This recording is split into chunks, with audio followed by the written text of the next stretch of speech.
Hi friends, what's up? I know you all are good because I know well আপনারা সবাই ভালো আছেন বলেই নতুন কোনো জগতে হারিয়ে যেতে চলে এসেছেন দ্য সিক্রেট নলেজের পাশে। একটা বিগ মিস্ট্রি জানেন আপনারা? ওয়েট, আমি বলছি। বই পড়ার মিনিং হলো অন্য কারো মস্তিষ্ক দিয়ে চিন্তা করা। আপনাদের আবার ওয়েলকাম নতুন এক থিওরি সম্পর্কে ফিল করার জন্য বা নতুন কিছু ক্যাপচার করার জন্য। সো মাই ফেভারিটস, আমি রোজ আছি আপনাদের সাথে। আজ আপনারা দেখছেন the secret knowledge. Okay, pause. প্রশ্ন যাচ্ছে না আজকে কোন টাইপের টপিক নিয়ে কথা বলবো? নো টেনশন, আমি বলে দিচ্ছি। আর্থার সি ক্লকের লেখা 2000 ইজ স্পেস ওডিসি শুধুমাত্র একটি সায়েন্স ফিকশন বই নয়, অ্যাকচুয়ালি এটা মানব সভ্যতা অ্যান্ড ইউনিভার্সের মিস্ট্রি নিয়ে লেখা গভীর এক দর্শন। এই নোভেলটা স্টার্ট হয় প্রাগৈতিহাসিক যুগে, যেখানে একদল হেমিনিথের সামনে একটি রহস্যময় ম্যানোলিথ এর আবির্ভাব ঘটে। এই পাথরটি বা ম্যানোলিথটি আপনি যাই বলুন না কেন, এটি মানুষের বিবর্তনে হেল্প করে এবং এরপর সময় অনেক দ্রুত এগিয়ে যায়। কয়েক থাউজেন্ড ইয়ার্স পরের দৃশ্যতে আমরা দেখতে পাই চাঁদের মাটিতে ঠিক একই রকম আরেকটি ম্যানোলিথ খুঁজে পাওয়া যায়। অদ্ভুতভাবে মহাকাশচারীরা অবজার্ভ করে সেই ম্যানোলিথটি থেকে একটি সংকেত বৃহস্পতি গ্রহের দিকে যাচ্ছে।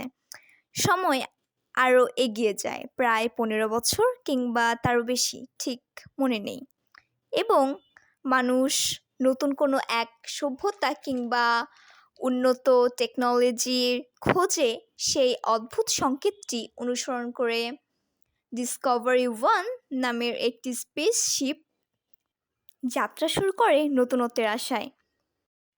স্পেসশিপটি অনেক অত্যাধুনিক ছিল এবং সেই স্পেসশিপটিতে ছিল সুপার ইন্টেলিজেন্স কম্পিউটার হেল 9000, যা মানুষের বিবর্তনের তৃতীয় ধাপ বর্ণনা করে এবং মানুষ যে কতটা উন্নত হয়েছে তার একটি প্রুফও দেয়।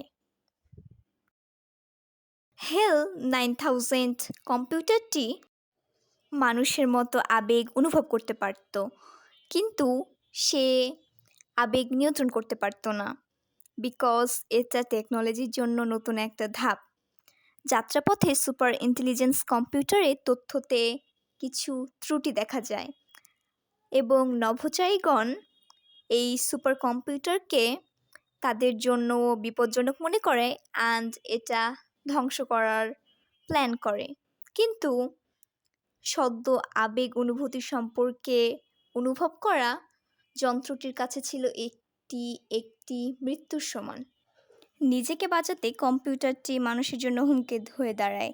অ্যাট লাস্ট মানুষের টিকে থাকা এবং বিবর্তনের অদ্ভুত এক রূপান্তরে আর্থার সি ক্লকের অন্যতম সেরা লেখনী 2001 এ স্পেস ওডিসির সমাপ্তি ঘটে। লাস্টে দেখা যায় যে নভোচারীটা বৃহস্পতি গ্রহে পৌঁছেছে এবং সেখানেও একটি ম্যানোলিথ রয়েছে এবং এই ম্যানোলিথটির মাধ্যমে মানুষ আরও বিবর্তনের এক ধাপ এগিয়ে যায় এবং লাস্টে দেখা যায় এই ম্যানোলিথটির কারণে সেই মহাকাশচারীটি একজন স্টার চাইল্ডে পরিণত হয় এবং এইভাবেই আর্থার সি ক্লকের কালজয়ী উপন্যাস এ স্পেস ওডিসি সমাপ্ত হয়।